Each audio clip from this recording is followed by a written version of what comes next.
welcome to On the Record. I'm your host, Jerome Sawyer. The opposition has been turning up the heat lately on the governing Free National Movement government.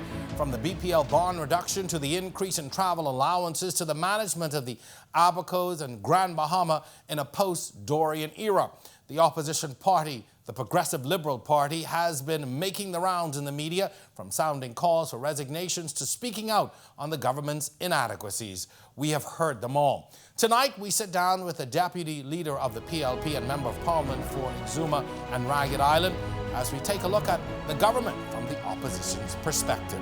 Our discussion begins on the other side of this break.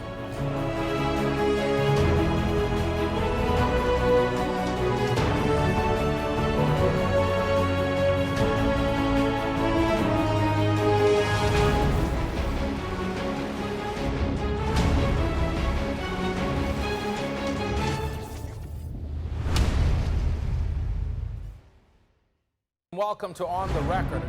Looking for more On the Record?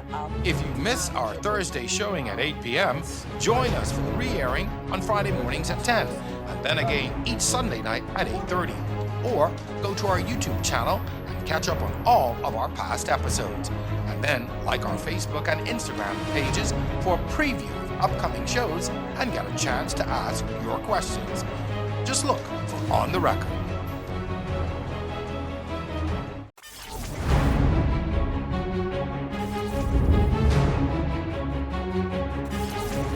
And welcome back to On the Record. In 2017, under the leadership of Dr. Hubert Minnis, the Free National Movement won 35 seats in the House of Assembly. The PLP went from the majority government to 4 seats as the opposition. Shortly thereafter, Chester Cooper emerged as Deputy Leader of the PLP, and since then he has been a critical part of the opposition's strategy to return to government. Tonight, he is my guest as we look at the government from the opposition's perspective. Chester, welcome back to On the Record. Thank you for having me. I'm delighted to be here, and I commend you for continuing a very exciting program. Exciting it is. With high ratings, I might add. Well, yes, thank you. It does have that, and I know tonight's going to be even higher. I want to talk about how your role has evolved as Deputy Leader since the election. I mean, you came in as a candidate. Everybody runs on the hope that their party wins. You found yourself in obviously not the most ideal situation, having such small numbers in Parliament, but immediately thrust into the role as Deputy. How have you seen that role evolve since 2017? Firstly, I'm grateful to the people of Exuma and Ragged Island for giving me an opportunity to serve them. This was my purpose of entering politics. They gave me an opportunity, and from there I've been able to expand my political career, if you will. Never forgetting my primary purpose is empowering my constituency. So leaders are called. God works in mysterious ways. We lost catastrophically, I would say. And as a result of that, we have 4 seats in Parliament. And the people of the Progressive Liberal Party, the stalwarts and the delegates, asked me to serve as Deputy Leader. I'm grateful to them for giving me the opportunity, for embracing me as a new Member of Parliament, and allowing me to continue to build upon the hard work of the previous leaders, work along with the current leader to help to ready our party to become the government of the Bahamas again. And this is what we have been about around the country. This has been our primary focus. So I want to dive right in now into some current issues, talking about the government's performance since Hurricane Dorian. Let's start with those things that you think have gone right, or what they may have done well. In relation to the recovery of Hurricane Dorian, it's been such a disaster. It's difficult to look at the positives when we continue to see the people of Abaco and Grand Bahama crying out for assistance. I read a story this week in one of the dailies where people are living in homes without windows. People are still looking to the government for relief. They're disappointed in terms of the creation of the Dome City. They consider it unlivable in many respects. So much has gone wrong. I think one good thing I hope that we can get from this is that we learn from the mistakes. If we have a hurricane again, I trust that the lessons are so fresh in the minds of the leaders, irrespective of who is in government, that we have hopefully created a better mechanism of responding to natural disasters. I trust that it will get into the National Development Plan, and we can agree as to how we respond to these types of incidences. If you could... So I think the positive that I can see is that, you know, the lessons, they have been very strong and vivid lessons, and we must keep that as a positive and not allow those lessons to be wasted. Very good point. What would you say, or what would you identify as some of the major issues that we have encountered post the hurricane that the government really could have done differently or done better? I think the pace of the restoration is something that will hurt us over a period of time, and we could have turned it into more of a positive impact for the economy had we been able to respond faster. Have we been able to get the restoration going more quickly? Have been able to position insurance companies, for example, to make payments faster? There were incidences where adjusters were being turned away by immigration, for example. I think a lot of small things looked at collectively we could have done more in terms of causing the restoration to happen faster. Businesses helps to drive economies, hire people. We must facilitate them. The government, though, is responsible for the public infrastructure, and had the government gone in faster to create more the schools and the clinics and all of the public infrastructure, get them going quickly, more people would stay, they would have jobs, they would feel that the government is wanting the place to come back to normalcy. I believe it would have inspired more confidence in people to reopen their businesses, to stay home or come back home if they saw the government leading the way. Do you think people have lost confidence that these places are going to be restored anytime soon? I think the confidence is broken. What we see and hear on the ground in Abaco and Grand Bahama is that the private sector and NGOs continue to be more visible. So the government must be more visible in action and not just talk. In Grand Bahama, very little is happening in East Grand Bahama in relation to getting the electricity restored. There's salt water still coming out the taps in Grand Bahama 23 weeks after Hurricane Dorian.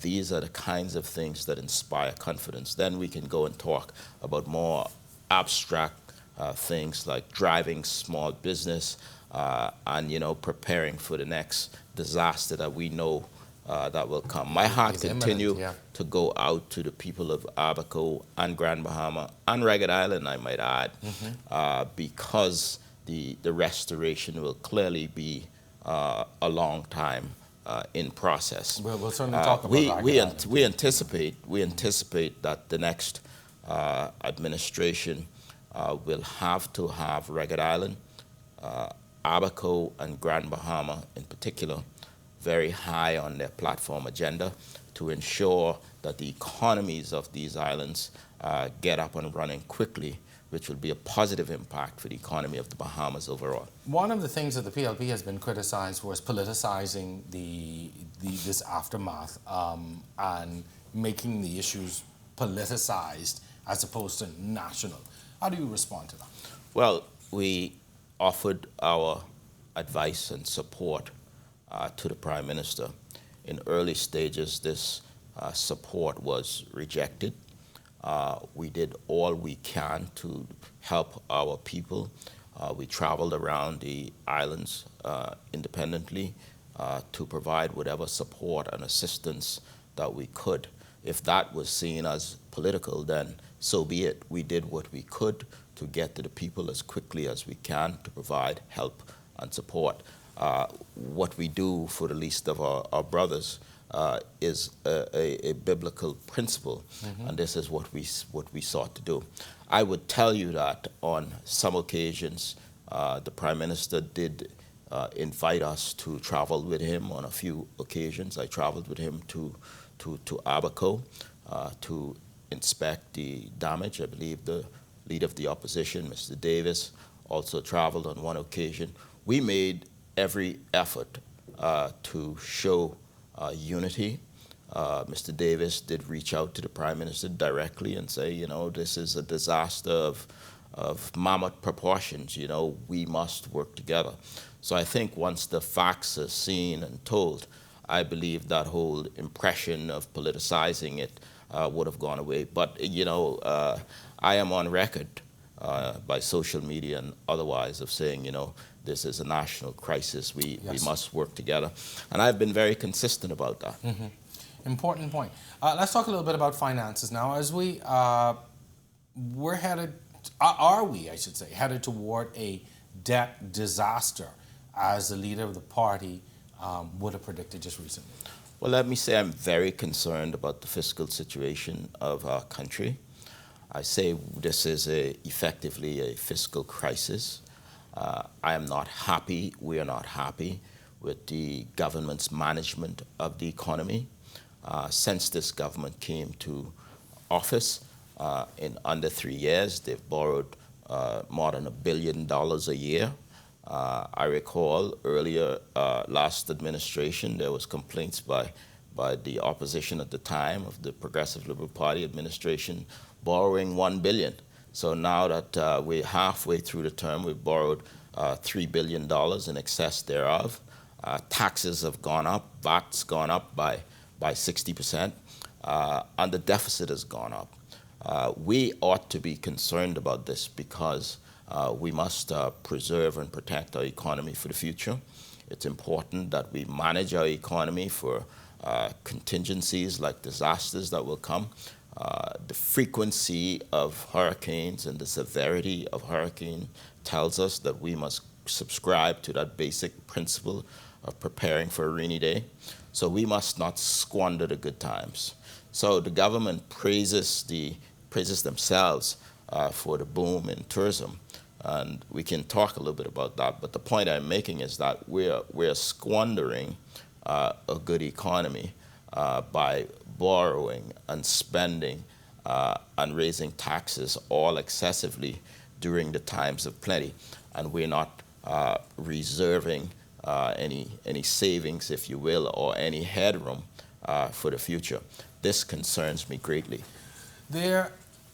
Given what has happened with the hurricane and the position that the country and the government finds itself in, would it not be practical, though, to expect that the level of borrowing would increase given all that government now faces with the restoration of the infrastructure and so many people still in need and almost tripling, you know, what government would have normally been doing at a time like this? Well, let me say this.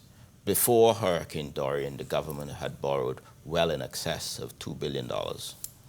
Post-Hurricane Dorian, the government is proposing now to borrow close to $600 million. Of that $600 million, $100 million has nothing to do whatsoever with Hurricane Dorian.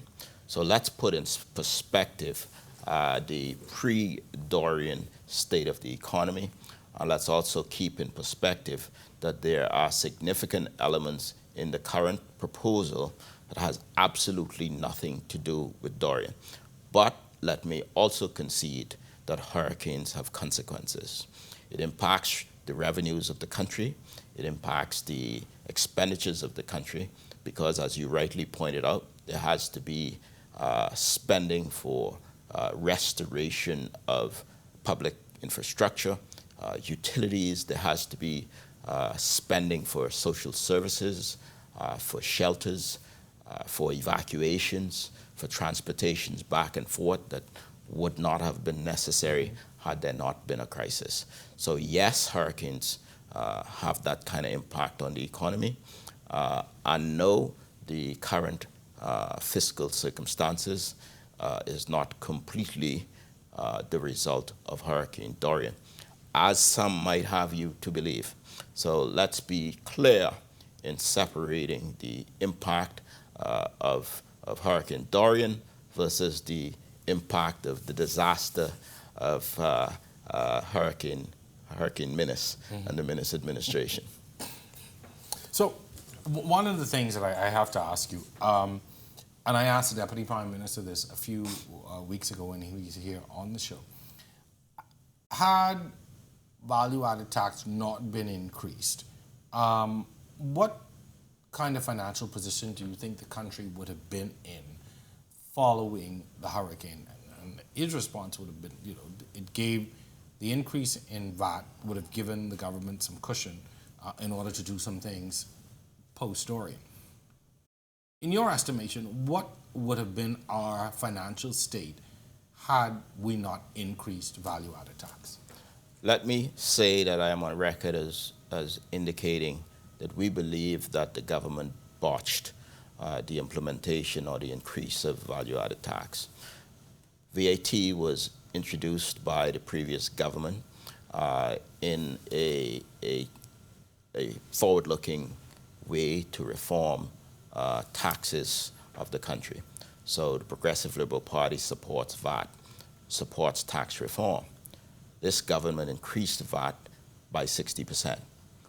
We always thought, and we advised the government, we thought it was too much, too soon.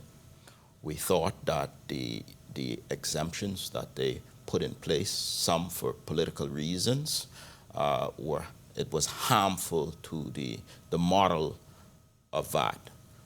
The best approach was to keep it simple and to provide social assistance and support for the least amongst us who would have been adversely impacted. They did not consult widely. They found themselves revoicing some of the potential gains by responding reactively to hotels, responding reactively to increases in light bills, and many other factions of or sectors of the economy that they didn't think about before. We asked to see the modeling that was done.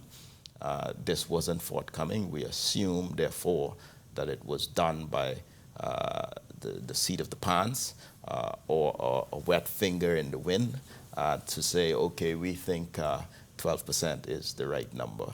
I believe the international agencies in particular, and we've been doing governance long enough to help us to bring more science to what we do.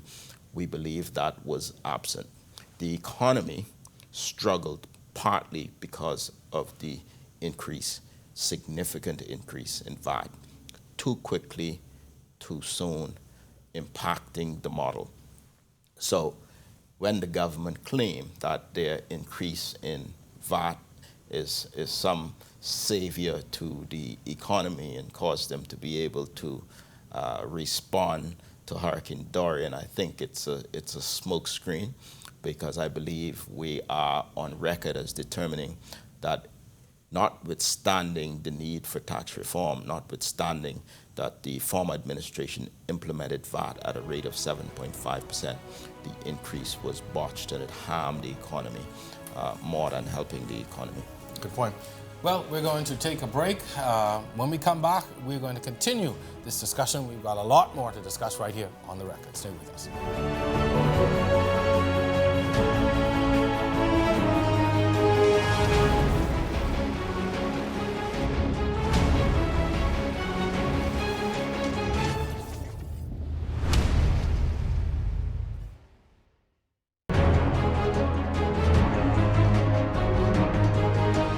This portion of On the Record brought to you by Generali, your employee benefit solutions provider.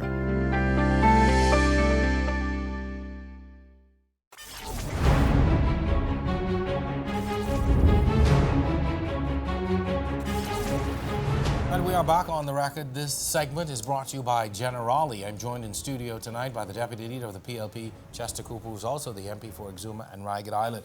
We continue our deep dive into the government from the opposition's perspective. Chester, there are a lot of issues that are related to this hurricane. I describe it as, you know, the hurricane almost pulled a scab off of so many underlying issues that we have in this country and even in the islands affected.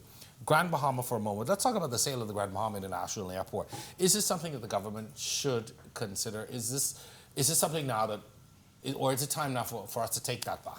Well, I made the point very early that the government ought to have assumed responsibility for getting that airport up and running, even if it meant acquiring it. The point was that the economy was on pause, and it was the government's responsibility to open the gateway and get the economy going again. Even though this is, and just so we put it in context, this airport is not the property per se of government. Absolutely. Okay. Now, I didn't say spend $40 million on it. Right. It could have been a dollar. The government has the responsibility to provide the gateways, to provide the infrastructure. The government has a responsibility to ensure that the people of Grand Bahama has clean drinking water that's not salty. That's a real issue. And therefore, that bothers even me to hear that. If the private company doesn't do it, the government must have at its disposal certain tools to force them to do it, or to do it themselves and build a private company for it. But certainly it just can't go on and on and on and on, because the people suffer. And the people of Grand Bahama are catching eternal hell. The economy was moving very slowly even before the hurricane. So therefore the government must do everything in its power to get the gateways open, to get the public infrastructure going, to get the economy moving again. The people of East Grand Bahama, they're still waiting for electricity with no real sense of when or how it's going to happen. So these are the kinds of things that the government must lead the way on. There's a question in relation to the airport as to whether it should go back there, whether it should be rebuilt, how it should be rebuilt. That is a question, because this is the third time, I think. Should it be relocated? Yeah. Should the government be spending money again in the same location? I think short term, the airport must be opened. Yeah. It must be operational to a level acceptable to get people in and out. It distresses me when I go to Grand Bahama and I sit in a cage, literally waiting for a plane, and I take a bus, and this is 23 weeks in now. So we must be further along than this, and that's the only short-term solution. Does Grand Bahama continues to be that one island that we can't seem to jumpstart and to get moving? Is it primarily because of this, because of the Port Authority? And there's so much discussion about whether the Port Authority is a real help to Grand Bahama. Have they outgrown their usefulness for Freeport and by extension the island? Because when you look at a situation like this, where you've got now, in the wake of a hurricane, an airport that isn't reopened, electricity has not been fully restored, particularly in the east, to those communities, even areas like Sweetings Key are still without power. And now, even though there's water, it's at an unacceptable level, you know, the amount of salt in the water. These are things held privately. When we take a step back for a moment, is it now really time for government to take a different view of Grand Bahama and the Port Authority? I think we have to look at the model in Grand Bahama. I am a believer that private sector is the way to drive the economy. Let me be clear. But the private sector cannot regulate itself. So the government must look at the model in Grand Bahama to ensure that it's doing its duties in terms of regulating private sector. The experiment of Freeport never came to the boom that's been anticipated. Call it an experiment. We have been waiting for this boom to come for decades, and the people of Grand Bahama are disillusioned. I believe there can be more promotions done. There has to be more promotional effort done, whether it's the Grand Bahama Port Authority, whether it's through the government, We believe we have the infrastructure in Grand Bahama, certainly pre-Dorian. We have a good model that many around the world have duplicated. We have a deep water harbor. We have great ports that places like Panama benefit from, places like Jamaica are developing to duplicate and get some of the same transshipment business. Freeport has a lot that's going for it, but leadership is required. There's a question as to whether the current shareholders of the Grand Bahama Port Authority has the capacity to move Freeport along. That question needs to be addressed. The government must have a candid discussion with them as to whether they have the capacity and the will to continue on, or whether it's a discussion for change in ownership. The bottom line is, though, that the status quo cannot continue. There has to be a strategic plan for Grand Bahama and a vision for Grand Bahama. And all of the stakeholders must participate, and there must be stakeholders with capacity to be able to implement the strategic plan. Just so you're going to move on, but I'm going to admonish you with this. You know, the definition of insanity is, and I said it just in a previous show, doing the same thing over and over and expecting a different result. This conversation about Grand Bahama and what needs to happen has been happening for so long, but it has not moved beyond a conversation. So I admonish you at any point, if and when you get into government, let's move that conversation forward. Because the people of Grand Bahama are tired of hearing it. Yeah. Successive administrations, your party included, has said that, oh, we need a plan for Grand Bahama, we need these things to happen in Grand Bahama, and they come to office and... Well, you have my commitment in doing so. There are enough studies, there are enough examinations on the Hawkesbury Creek Agreement. The previous government had a committee, McKinsey, international firm, to study. There was a bipartisan approach to moving Grand Bahama along. And now I believe it's about the execution of those plans. And certainly we will be a government of execution, a government of doing rather than just talking. I'm going to go off course just a little bit, and I think this is a good time to bring this up. We have not had a consistent government in office since 1997. The FNM in 1992 won and returned to office in 1997. Since that election, that has not happened. Every 5 years, we've changed governments. And one of the criticisms, or one of the issues with that, is that no government can properly can execute any real long-term plans within a 5-year period. Because those last 2 years, you're focused really on becoming re-elected. I mean, we see it already. Right now, I mean, it's very clear that the FNM has shifted its focus, a part of its focus, on getting re-elected. PLP obviously never stopped focusing on getting re-elected. But I guess my point is, we cannot continue in this cycle. If we are governing on a 5-year basis and we're changing governments every 5 years, as a country, we cannot move forward when every 5 years we change governments. I completely agree. And that's not giving my support to anybody. I'm just saying on a 5 years is really no time to execute any real plans. I am concerned about this.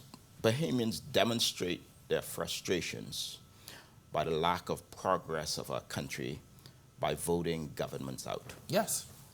We want to be voted in as the government in waiting. And this is why we're laying out a progressive plan that inspires Bahamians, that recognize and acknowledge that the country is stuck and we want to move it along. We have to move it to the next level. And what does this mean for the millennials and the professionals who have given up hope on their country in many respects, who are moving to Canada or the US or elsewhere in search of hope and jobs and opportunities? We must stem this tide. We must buck this trend. The PLP intend to buck this trend by creating a plan, by giving a level of performance that inspires the Bahamian people that we have what it takes for a second term to move our country forward. Innovation must be key. Technology must be key. Development of new industries must be key. We must continue many of the things we've done well before in tourism, in foreign direct investments, for example, but we must take our country to the next level because we're losing ground. We must work on the ease of doing business, and this has been another issue where we've paid significant lip service to it. This will be a focus of the next PLP administration, not just for business people coming into the country, not just to attract foreign direct investments, but our very quality of life is impacted by this. When you go to a bank, you stand on the line for a long time and they tell you come back. When you call a government office, they say, you know, they're out to lunch, call back later. So these are the kinds of things that we must address as a country if we are to compete effectively with the world. I just want to bring something to your attention. And I can't beat you with the stick of other people who've come before you, but I will tell you, as a journalist, what you say and what I'm hearing is nothing new. I can take you back to periods prior to every election where a politician, a prime minister, a deputy prime minister, a minister in waiting has said the same thing. They've come to the people with this message. We need innovation. We need to put payments first. We need to do this. We need to do that. And people buy into that. Yeah. And then it doesn't happen. And you mentioned millennials. And I ask politicians this privately all the time. Do you know the pulse of the millennials in this country right now? And everybody tells me no. And that worries me because that's the future, that's the generation of tomorrow. Those are the folks who are going to carry us to that next level. What is different? What can we expect differently from yourself, from the PLP, that's going to convince people that they should give the party another shot at government? Because I'll tell you, right now the mood of the country is, this is more of the same. And they throw the PLP and the FNM in the same disillusioned basket. We tired of everybody. How do you rail against them? What do you say to people when they say, listen, I've had enough. I've heard it from you. I've heard it from him. I'm tired, and it's all for us we see is more of the same. Well, let me say this. I'm a businessman fundamentally. I'm not a career politician. And good for you. I'm a first-time. That's a change. That's a positive thing. I'm a first-time member of Parliament. I have lived the frustrations that you speak of. I continue to talk with people who are living these frustrations. I recognize, and the Progressive Liberal Party recognizes, that it's important to buck the trend. I would like to be in politics and national leadership for quite some time. And therefore, I believe, as is done in the private sector, you set targets, you set goals, you set key performance indicators. And as a CEO, I am prepared to be judged by what I do, by what we achieve. And this will be the approach of the Progressive Liberal Party. We will have a plan. There will be a 5-year plan. There will be a long-term plan, which will fundamentally be aligned with the National Development Plan. But there will also be a 100-day plan. There will be a list of things that we must do in the first 100 days. There will be an opportunity to assess. And I told a grouping the other night, I'm very concerned about what we are going to meet because I believe this administration is doing such a poor job with the economy. So once we have an opportunity to assess what we meet, we must be innovative. We know that there won't be a lot of headroom to get things done based on the level of taxes and debt and deficit that we now see. But certainly we have to go in with a plan. I think primarily what we see in the failure of this administration is they went in without a plan. They were focused on the sound bites. They were focused on the campaign. They were focused on winning the election. But there was no real will or plan or strategy, from my perspective, to really get things done, to really drive the economy, to really move public infrastructure, new industries along. There was no real plan to get ease of business going. We will learn from the mistakes of the past. I believe internally we have made certain changes to ensure that we have learned from the mistakes of previous PLP administrations. This current administration is a great lesson of what not to do. We are learning from them, and we are going to ensure that we're ready on day one to begin the execution. We will be judged by what we do. And I understand that there's very little faith in politicians. This hits me in the face quite often, and I find it rather distressing. But the reality of it is that we will only be judged now by what we do, not by what we say. And we're asking the Bahamian people to give us an opportunity. We're going to lay out our plan. We're going to say how we're going to do it. We're going to put the best people available forward, and we're going to ensure that there's an execution team so that we move our country forward. We got to leap our country forward because we're being left in the dust. Justin, this is a point where we've got to take a break. We've got a lot more to talk about. When we come back, we're going to put a little bit more focus on Ragged Island. That's near to you, and I'm sure the people of Ragged Island are going to be very interested in hearing about it. Stay with us. There's more on the record right after this.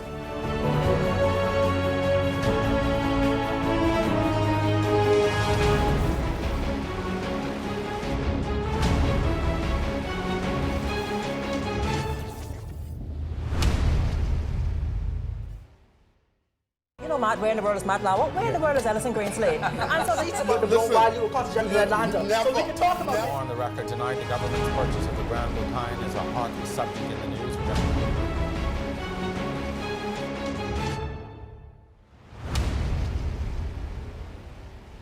This portion of On the Record brought to you by Executive Printers of the Bahamas Limited.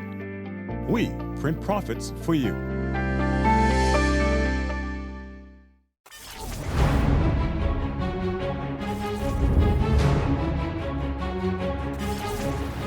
Back with more On the Record tonight. I'm your host, Jerome Sawyer. This segment is brought to you by Executive Printers. So, in 2017, Hurricane Irma struck Ragged Island, flattening almost everything in its path. National Emergency Management Agency deemed the island uninhabitable. Since then, Ragged Islanders have been calling on the government and key stakeholders like NEMA to change that status. But NEMA says unless basic infrastructure is in place, the status will remain. My guess is the MP for Exuma and Ragged Island. He's also the Deputy Leader of the opposition PLP, Mr. Chester Cooper. Chester, let's talk a bit about Ragged Island. Is it indeed uninhabitable, as the designation says? Well, the Prime Minister labeled it uninhabitable, and he must now do everything in his power to lift that label. Not sure what he had in mind when he said that. But he must tell the world now that Ragged Island is open for business. Is it open for business? It's not what it was pre-2017. We still need more services, but I believe that there are some very basic things that the government can do to cause it to be open for business. It's right in the hands of the Prime Minister to cause it to happen. We need a nurse. We need police service. We don't have all of the buildings we need, but certainly temporary services can cause the economy to begin to move again. Tourists can come because they know if they get hurt, there's a nurse in place. They know that there's the semblance. Police and law and order. There's law and order. The Prime Minister and the F&M administration, they've neglected Ragged Island. Only recently, we're seeing some activity. The solar plant has begun to be built. The school, I believe they've signed a contract for the building of the school. So we're grateful that there's some activity. 2.5 years in, we're still not happy that basic services were not restored. Still no power? There is power. There is no school. There are no teachers on the island. Is there water? There are children. There is water recently. Right, the phone systems came up very quickly, thanks to BTC and Alive. So the basic utilities are there. So this whole question of being uninhabitable, there is something called glamping or even camping that can be done in a very touristic, heritage tourism, eco-tourism. All of these are opportunities. The boaters come each year, but there needs to be a sense of normalcy, and the government is responsible for restoring the sense of normalcy. How much of that setback do you think honestly can be attributed to Dorian? I mean, realistically, government's focus, for the past few months has been primarily on Dorian. Even resources have gone to the restoration. How much of that delay can honestly be put at the feet of Dorian? If you ask Minnis, he will say 100% of it. Dorian's air is going to be ringing for a long time in this country. But let's look at what happened pre-Dorian. Nothing. So it cannot be because of Dorian, 2 years after Irma, that there are delays in the recovery of Ragged Island. Ragged Island didn't even get the concessions for the small business development center that Grand Bahama and Abaco got for some perverse reasons I don't quite understand. There are 60 people, there are fishermen who were in need of these incentives. They were not afforded the opportunity to access them. So it is incumbent upon the government to expedite the restoration of basic services in Ragged Island. Ragged Islanders are resilient people. They're not wanting handouts from this government. They want the government to do what they're responsible for doing, putting in place public services and utilities so that they can get on with their life and their way of life. You brought up a very important point, and as a businessman, this often comes into play around the Bahamas. You mentioned 60 people on an island that now needs millions of dollars in infrastructure, in restoration. What is the financial justification for something like that? And when you look at that, on your overall spreadsheet for the year and say, okay, I've got to allocate millions of dollars for 60 people, yet until I can take those same millions and I can affect thousands more somewhere else. This is a great theoretical discussion to have. But let me say this. The people of Ragged Island will not leave Ragged Island. They have every right as Bahamians to be where they want to be, and that's where they want to be. They tell me that before they've only gotten modern utilities in the 90s. They know how to rough it. They ain't going nowhere. It's their ancestral homes. They have the right to be there. So I think it's only a theoretical discussion. The reality is that Ragged Island doesn't really need billions of dollars to restore it. It doesn't need hundreds of millions. What it needs is some innovation to restore the basic utilities and the will to get it done. There were two teachers on the island of Ragged Island. The Member of Parliament, me, restored a house in Ragged Island that could have been used as a school and a residence. It could have been used as a residence for the nurse and the clinic. Could have been used as a post office. But the level of innovation or the will to restore the services within the grand scheme of resources available simply wasn't there. So it's an excuse for this government to even advance a discussion like that, if they do, because it really would be very disingenuous to do it as a cover-up for them not performing and living up to their obligations and their responsibilities. Is it practical, this plan that they have put in place to make Ragged Island a green island? Is that a practical plan? Is that doable? Does that make sense? It's a model that can be developed and transported throughout the rest of the country, perhaps throughout the rest of the region. It's small enough to have a meaningful impact on how we live and the modeling for development in the future. I have some concerns that I will be discussing with professionals as to whether the solar farm is high enough off the ground or whether it's going to be flooded at the next hurricane season. So we have to be careful to learn from the mistakes of the past. We have to be careful to build resiliently for the future, whether it's the airport in Grand Bahama, or whether it's housing in Marsh Harbor, or whether it's a solar farm in Ragged Island. We have to anticipate that given the frequency and the severity of hurricanes, that we plan accordingly with the appropriate engineering advice. I'm not an engineer, but the locals are very concerned that these solar panels in Ragged Island will be flooded. And I've brought this to the attention of the minister, and I trust that he's looking into it. Now, I've got to ask this because Ragged Island is really a microcosm of so many other islands in the south, other smaller keys, etc., where the population is small, development has been very slow, There's not a booming economy, but Bahamians live there. They have an entitlement to the same level of service and life that we have in New Providence and on other islands.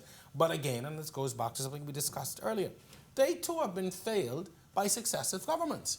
That there's always a grand scheme, we're going to do this, we're going to add that, we have this wonderful plan, and then they come in and the focus remains on New Providence and the larger islands. As under another PLP government with Chester Cooper there, what can we expect differently? What will be different this time around? Firstly, the leader of the Progressive Liberal Party represents Cat Island, Rumkeys, and Salvador. The deputy leader of the Progressive Liberal Party represents Exuma and Ragged Island. We will not have a Nassau-centric plan. Just like stick a pin. We will so not Lyndon have. Finling represented Andros. We will not. We can come back and we can discuss that. I understand 3 cabinet ministers. Well, I'm telling you okay. that under this current... And Ingram represented Abaco. Well, each of these communities would have a story. You are absolutely right that the way of life in our country comes from small communities. I'm from Forbes Hill, Little Exuma, population 300. We didn't have electricity when I went to high school. There are hundreds and thousands of Bahamians with similar stories who succeed, who do well in business as I have done, who get into national leadership and become the deputy leader of their party and hopefully deputy prime minister. The reality of it is that we must nurture these communities. We must find plans that cater to the needs of the small communities. Our plan will do just that. Our plan will not be Nassau-centric, and the execution and the focus of the plan will involve the needs of all of the communities. Our plan will have a component addressing the need of every island across our country. This is what we must do. I will say, though, it's not an easy thing to govern an archipelago. We have 28 airports. You know, a country like Barbados may have 1 or 2 where there's a continuous landmass. So the reality of it is we have to be innovative. We have to use private-public partnerships. We must get the private sector involved. We must use creative mechanisms like infrastructure funds, etc. Because quite frankly, we don't have the headroom. And, you know, I keep saying I'm worried about where we're going to meet because they're doing such a poor job. Well, Chester, I'll tell you this much, that the Bahamian people, and we're going to wrap up, the one thing they will do, are not interested in hearing continuously is what happened in the past. And I think that's one of the fundamental mistakes of this administration, continuing to say, oh, well, we met some things in place that we didn't. Well, you know, people are tired of hearing that. Yes. And so, again, a bit of sage advice. If you get to that point, people ain't interested in hearing that. They want to live in the now. We're focused on our plan. I'm responsible for the platform. We're working very actively on it.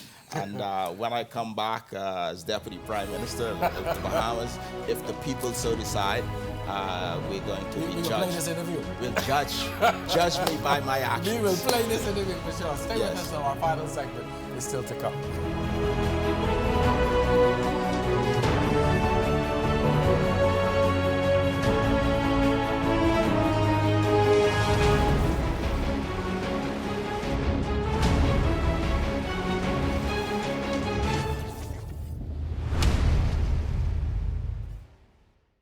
Hello and welcome to On the Record, a debate-style television talk show where Bahamians will find the balanced, true, and open debate they've been looking for.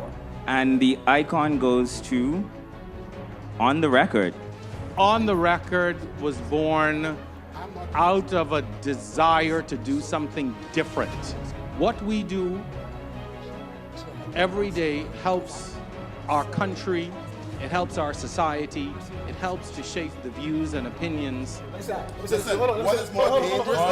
we've got to move very quickly. Let's wrap up. It's all On the Record. I'm your host, Jerome Sawyer. Our discussion begins on the other side of this break.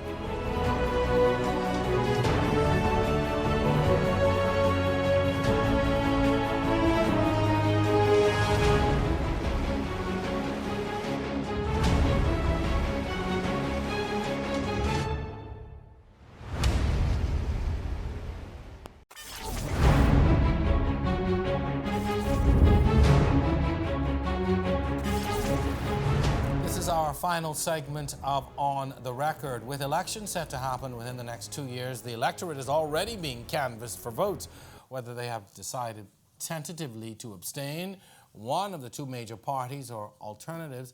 There's still a certain level of uncertainty as to who the general public is leaning more toward. My guest tonight has been the Deputy Leader of the Progressive Liberal Party. He's also the Member of Parliament for Exuma and Ragged Island. Chester, quickly, future of the PLP, what next steps are you taking? What can we see, what can we expect to see, particularly when it comes to the candidate selection? What kinds of, are we going to see new faces?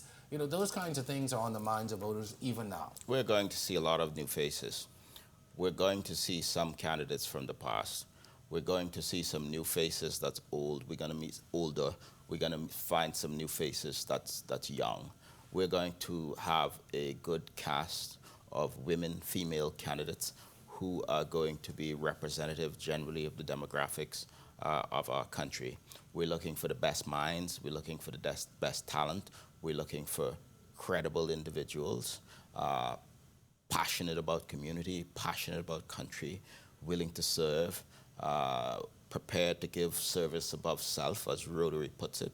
But the reality is we are at a crossroad in our country where we need to deploy our best minds. This is what we're going to do.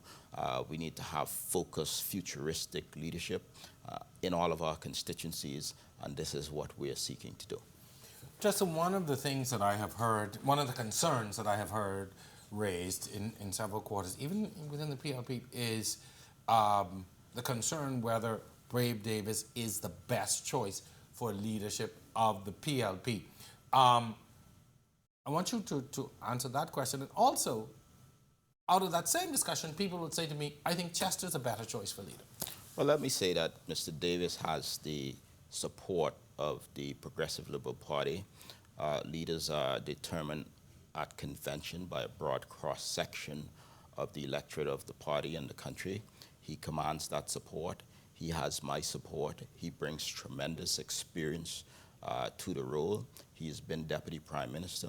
He has a heart for the people. We anticipate that he is going to bring all of his skills and experience to the job as Prime Minister, should the people of the Bahamas make that determination. I believe that I have an opportunity to serve along with him, to learn from his experiences, to bring all of my business acumen to the table, to help to drive our country and to move it forward.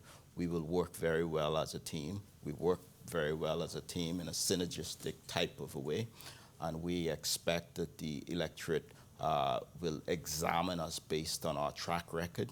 We'll examine him based on his track record, and we'll make the determination as who is best to lead the country. Do you have any aspirations for leadership? Do you ever aspire to be Prime Minister one day? I hope that one day, if the people so ask, that I will have an opportunity to be Prime Minister of the Bahamas. I've made that publicly known. The people of Exuma, though, is my primary obligation at this point. My work yet isn't complete for Exuma. We're doing a lot of work with our youth to try to mobilize their energy positively. We have a lot of programs. We're big on education and scholarship. What I hope to do now is to transport a lot of the programs that we've used in Exuma to the rest of the country. I hope to be able to duplicate the successes that we've had, even in opposition, in Exuma to the rest of the country. And I believe that I will have enough influence as a member of cabinet. I will have enough influence as Deputy Prime Minister of the country. Mr. Davis has given me the latitude to work freely on the platform and the ideas and the strategy for the future. We're looking to the future with a plan and an execution strategy. We believe that this is bigger than personalities. If it so happens that one day the people call for me, I will be delighted to serve, but right now this is bigger than I am. We have a great team. We're going into general elections with that team, and I believe that we will be successful in impressing on the Bahamian people that we are the team of action, and we will be the team that help to move our country ahead. Well, that's a good way for us to wrap up. We, certainly are looking forward to see what that platform is, who those candidates are and the way forward. All the best to you, Chester. Thank you. You've been doing a good job in opposition. I know you and I would have talked even before the elections. Thank you. And, you know, I know that politics is not an easy game. Being in opposition obviously it makes it a little more difficult, you know, but you've been doing a good job, and thank you. You know, at the end of the day, we're all Bahamians, and we only have one country. It's my pleasure. Thank you for having me. And thank you for coming on. We certainly will extend an invitation to you in the future, particularly as we move towards elections. Anytime. All right, thank you very much. That's going to do it for this episode of On the Record. Special thanks to you for watching. Also, thanks to my guest tonight, Mr. Chester Cooper, as well as to my technical team. We'll see you again next week, same time, same place, right here on